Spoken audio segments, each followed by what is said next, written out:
আগের সোমবার মাহেশের জগন্নাথের স্নানযাত্রা দেখতে গিয়ে চলে গিয়েছিলাম রাধা বল্লভজিউর মন্দিরে। বল্লভজিউর মন্দির শ্রীরামপুরে।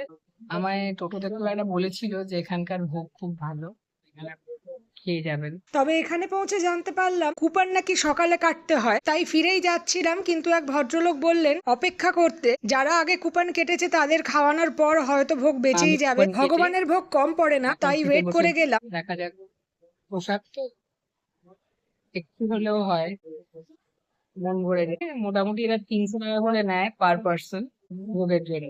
ঘন্টাখানেক পর ডাক পড়লো, কুপন কেটে বসে পড়লাম বেঞ্চে। অনেকদিন পর বেঞ্চে বসে একটু স্কুলের ভাইব আসছিল। টেবিল আর বেঞ্চে বসে খেতে পরপর খাবার সার্ভ করা হলো। খিচুড়ি, গরম গরম খিচুড়ি, তারপর চচ্চড়ি, দুটোই বেশ ভালো খেতে। চটচড়িটা বেশ তার সঙ্গে আলু ভাজাও ছিল। তারপর এলো ডাল আর ভাত। ডালটা প্রথমটা মুসুর ডাল মনে হলেও পুজোতে তো মুসুর ডাল দেওয়া হয় না, আছে। মুসুর ডাল না, অন্য কিছু ডাল হতে পারে, কিন্তু টেক্সচারটা অনেকটা চ্যাপ্টা মুসুর ডালের মতোই। তারপর এলো আলুর দম।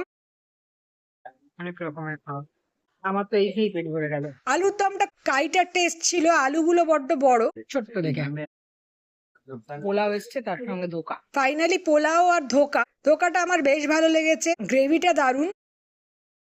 মিষ্টি মিষ্টি পোলাও, এই নুনটা কম লাগছে, সবাই খায় তো ধোকা। দোকান দোকানটা খুব সুন্দর।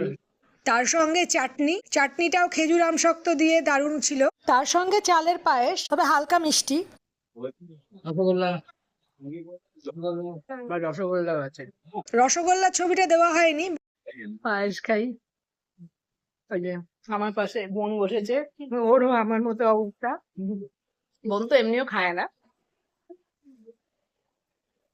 আমি এইটুকু নিয়ে হিমশিম খেয়েছি। এত রকমের খাবার ভালো, প্রত্যেকটা রান্না খুব ভালো। ভোগের টেস্ট এমনি আলাদা হয়। বড় একটা রসগোল্লাও পেট ছিল। পরিষ্কার করে দারুণ ভোগ খাওয়া হলো। কথায় আছে দানে দানে পেলে খায়, খানে বলে কা নাম। আমার এখানে খাওয়া ছিল, যার জন্য এত কিছু প্ল্যানের পরও হয়ে গেল এখানে খাওয়া। ঠাকুরের ভোগের পর ঘরে ঢুকে ভগবানের ভোগ দর্শন মিস করবেন না।